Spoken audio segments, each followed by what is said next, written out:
Hey guys, we're doing another video for 7.1 and I'm going to introduce you to something possibly new today, or possibly you've done this in class with me if you're in my class. We're going to work on how can I use algebra tiles to write sums and products. So we're in this new unit, chapter 7 if you're in the same book as us, and we're really focused on polynomials and expressions, and we want to be able to add, subtract, multiply, and divide these things. Because eventually those skills are going to help us do things later on in algebra like graphing and solving. So if you're at that point in class where you're like, why do I need to add these together, or why am I learning how to multiply these expressions? It's because down the road, those algebra strategies are going to help you do things like graph and solve. So that's kind of where we're going with this. But right now, for this video, I really hope that you've had experience with the algebra tiles and you've worked with them a little bit. If you do not know what an algebra tile is, you probably need to pause this video and go back and watch some videos on what are algebra tiles. But this is what we're going to kind of run through today. The focus today is going to be on rectangles. We're going to focus on rectangular shapes. And for your notes, what I really want you to do is just draw kind of a random rectangle. I'm not counting or measuring graph paper or anything like that, but I want you to kind of go back to the basics, like when you were first learning about these, which could have been a very long time ago. One of the key things we focus on learning is how to find the area. And the area is that space inside the shape. It's if I was to shade all of this, this is the area of the rectangle. And so mathematicians have kind of come up with ways of how to measure that area. And pretty much it kind of comes down to this. We measure it in square units. We try to figure out how many individual squares, if I was to start going through here, fit inside this shape. But mathematically, after a while of counting squares and measuring them, that takes a long time. Like if you're trying to find the area of a large space, like a gym floor, for instance, you're not going to want to go across your entire basketball gym and count out squares. You're going to want some shortcuts. So that's where the math has shown up. The mathematical shortcut to finding area is we've figured out that if you can measure the length of your rectangle and the width of your rectangle, then all you have to do is multiply length times width. What that does is it finds how many little squares, units, if I was to go through and continue drawing all my squares, how many square units are in that shape. And that is exactly what we're going to be doing today, except we're going to make it a little more complex, of course. So let me show you a problem that we are going to attempt today. And I need more space, so I'm going to make some blank space here. Hopefully you have some space in your notes. We're going to take an expression, and my expression is going to be x squared plus 4x plus 3. Now it's an expression because there's no equal sign, so I can't solve for x. I can't really do anything right now, actually. All I know is it's a polynomial. It looks like a trinomial if I wanted to get specific, a second degree quadratic trinomial. But really it's just a bunch of stuff being added together, and in math when we add things together we say we're finding the sum. And what I want to do is I want to change this sum today into a different format so it looks differently. I'd rather it look like a product. A product is when you are multiplying two things together and getting your answer to a multiplication problem. So I want to transition the way this expression looks. It won't help me solve for x yet, but eventually it probably will. So here's how I'm going to do it. First thing I'm going to do is use the algebra tiles. If this is x squared plus 4x plus 3, I'm going to grab the tiles that match that expression. So here's an x squared tile. It's literally in the shape of a square, hence it's called x squared.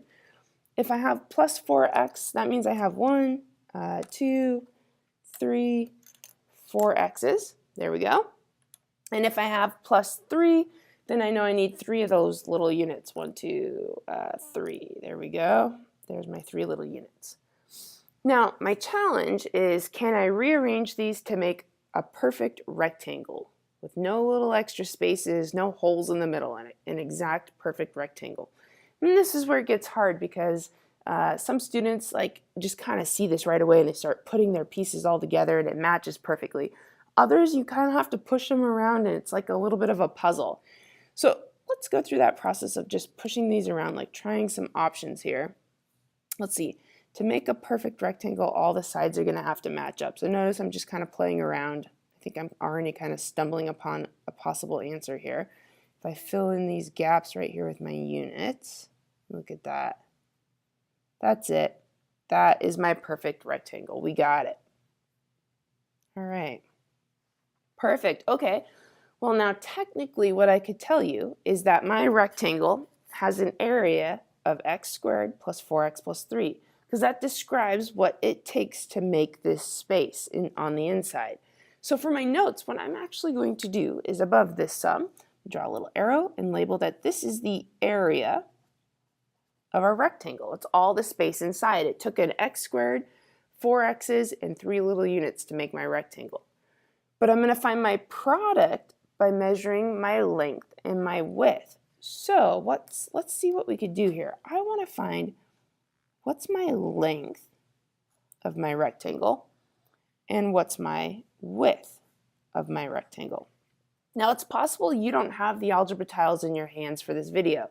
So what I would do if I didn't have my tiles is I would draw a picture of what I've got here. So what I'm going to do is draw a rectangle similar to this, and I'm going to break it up kind of like this so I can kind of match it.